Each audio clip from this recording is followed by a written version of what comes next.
তুমি টেবিলের উপর থেকে টাকা নিয়েছো? হ্যাঁ, কেন? আমার একটা বান্ধবীর মেয়ের জন্মদিন, গিফট কিনবো তাই।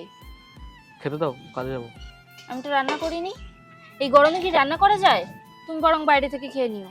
যা গরম পড়েছে তাতে যেন গা হাত পা সব পুড়ে যাচ্ছে। আমি আজও বুঝিনি ওই চোখের চাওয়াতে প্রেম আজও দেখিনি। দূরে তবু দূরে সরে কি হলো, তুমি এখানে? জন্মদিন বাড়ি যাওনি? না, কেন?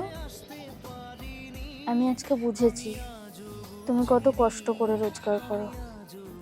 আমি তোমার এত কষ্ট করে রোজগার করা টাকা এভাবে আর নষ্ট করতে পারবো না। পারলে আমায় ক্ষমা করে দিও। চোখের